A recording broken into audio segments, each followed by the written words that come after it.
Dhaka premier division cricket league শুরু হয়েছে আজকে থেকে এবং ওপেনিং ম্যাচেই দারুণ একটা উইন অগ্রণী ব্যাংকের। তারা হারিয়ে দিয়েছে ডিফেন্ডিং চ্যাম্পিয়ন আবাহনীকে এবং এই মুহূর্তে এই ম্যাচটা জেতানোর পেছনে যিনি সবচেয়ে বড় ভূমিকাটা রেখেছেন ইমরুল কায়েস, একদম সামনে থেকে নেতৃত্ব দিয়েছেন। তার সাথে কথা বলবো। ইমরুল ভাই, প্রথম ম্যাচে এবং আপনারা প্রমোটেড হয়ে এবারে লিগে খেলছেন এবং প্রথম ম্যাচে এসে এরকম একটা ডমিনেটিং উইন, কিভাবে দেখছেন এই জয়কে? না, অফকোর্স আমি মনে করি একটা টোটালি একটা টিম ওয়ার্ক। আমাদের প্রত্যেকটা প্লেয়ার তাদের যে ডেডিকেশন ছিল, তাদের যে team work last couple of days তারা যেভাবে প্ল্যান ওয়াইজ প্র্যাকটিস করেছে, আমার মনে হয় তার একটা এক্সিকিউট করতে পারছি আজকে। আমাদের টিমটা অগ্রণী ব্যাংকের আগেও প্রিমিয়ারে ছিল, কিন্তু আনলাকিলি আমরা স্টে করতে পেরেছিল না। বাট ফার্স্ট ডিভিশন থেকে যখন এবার প্রিমিয়ার লিগে আসে, আমাকে যখন দায়িত্বটা দেওয়া হয়, আমি চেষ্টা করেছি টিমটাকে এমনভাবে তৈরি করা যাতে একটা ব্যালেন্স থাকে এবং ইনশাল্লাহ আজকে ওইভাবে আমরা স্টার্ট করেছি। আই হোপ যে এটা এবার ওইভাবে তারা কন্টিনিউ করতে পারবে।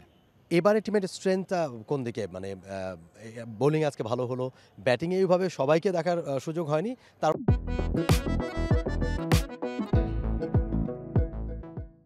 কি বলবেন, আসলে কোন দিকটাকে এগিয়ে রাখবেন? আমার কাছে মনে হয় আমাদের অলরাউন্ডার আমরা ওইভাবে চুজ করেছি। অলরাউন্ডার একটা টিমে বেশি থাকলে আমার কাছে মনে হয় যে টিমের স্ট্রেংথ বেশি থাকে।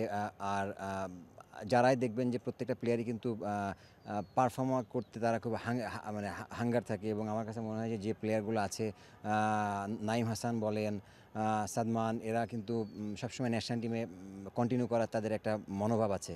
তো এই জিনিসগুলো আমাদের টিমের জন্য আমার কাছে মনে হয় অনেক ইম্পর্টেন্ট। যেসব প্লেয়ার রান করতে চায় বা তাদের ক্ষুধা আছে, আমার মনে হয় এইসব প্লেয়ারগুলোকে মানে টিমে নেওয়াটা ভেরি ইম্পর্টেন্ট। আজকে আপনাদের বোলাররা ভালো করেছে, স্পেশালি শুরুর দিকটায় দুই পাশ থেকে দুই পেসার যেভাবে শুরু করেছে, খুব ভালো বল করেছে এবং অপোনেন্টের রানটা রিচে নাগালে রাখতে পেরেছে। তারপর আপনি ভালো ব্যাটিং করেছেন, তারপর ক্রেডিটটা আসলে কাকে দেবেন? নিজে ভালো ব্যাট করেছেন সেটা, নাকি রানটা নাগালে রাখতে পারাটা? অবভিয়াসলি আমাদের বোলাররা, ফাস্ট বোলাররা যেভাবে ওদেরকে ডেতে বোলিং করেছে, আমার মনে হয় যে প্ল্যান ওয়াইজ ফ্যান্টাস্টিক। কারণ আমাদের যে প্ল্যান ছিল, আমরা মুসাদ্দেক যখন লাস্টে ব্যাটিং করতেছিল, ওকে যেভাবে বোলিং করা, ওর প্ল্যান ওয়াইজ ওর উইক জায়গাতে যেভাবে বোলিং করার আমরা প্ল্যান করেছিলাম, আমার মনে হয় তার এক্সিকিউট করতে পেরেছে। অ্যাট দ্য এন্ড আমরা সকালে যেভাবে ওদের টপ অর্ডারকে নিয়ে প্ল্যান করেছি, আমার মনে হয় আমার বোলাররা ওই জায়গাতে এক্স্যাক্টলি ওই এক্সিকিউটটা করেছে, যার জন্য হয়তো আমরা সফল হয়েছি যে ওদের এত কম রানে রাখতে। উইকেট নিয়ে কী বলবেন? উইকেটে কেমন ছিল? আর্লি উইকেটে একটু টসটা ইম্পর্টেন্ট ছিল। আর্লি উইকেটে একটু হেল্প ছিল পেসারদের, বাট প্রবাবলি এটা 10 ওভারের পরে আবার এটা নর্মাল হয়ে গেছিলো। বাট আপনি দেখবেন যে ইমন ভালো ব্যাটিং করেছে, মুসাদ্দেক ভালো ব্যাটিং করেছে। মিরপুর অবভিয়াসলি এটা সকালে 10টা ওভার 12টা ওভার একটু সার্ভাইভ করা লাগে। আমার মনে হয় যে আমাদের বোলাররাও খুব ভালো জায়গায় বল করেছে। আপনার ব্যাটিং নিয়ে কী বলবেন? খুব চমৎকার ব্যাট করছিলেন, বড় বড় ছয় মারছিলেন এবং সেঞ্চুরির খুব কাছাকাছি গিয়ে সেটা হয়নি। কী বলবেন? হ্যাঁ, দেখুন, আমি এনজয় করতেছিলাম ব্যাটিংটা। অনেকদিন পরে 50 ওভার্সের ম্যাচ যেহেতু সুযোগ পেয়েছি, আর এখন তো ওইভাবে এত বেশি আমরা 50 ওভার্সের ম্যাচ খেলতে পারি না। তো তার মাথায় ছিল যে প্রত্যেকটা মুহূর্ত ব্যাটিংটা এনজয় করব। আর দলে যেহেতু একটা রেসপন্সিবিলিটি আমাকে দিয়েছে ক্যাপ্টেন, তো আমি চেষ্টা করছিলাম যে ওই দায়িত্বটা নিয়ে যেন ম্যাচটাকে বের করতে পারি।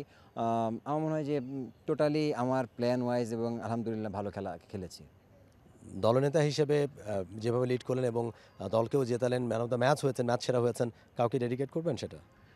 না, আলহামদুলিল্লাহ, এটা ডেডিকেট করার কিছু নাই। এটা অবভিয়াসলি এটা একটা ভালো দিন ছিল আমার, ভালো খেলেছি, আলহামদুলিল্লাহ। Thank you so much. কথা বলছিলেন ইমরুল কায়েস, ক্যাপ্টেন অগ্রণী ব্যাংক, এবং তারা আসলে ভালো একটা স্টার্ট পেয়েছে এবং নিশ্চয়ই সেটা তারা ধরে রাখতে চাইবে।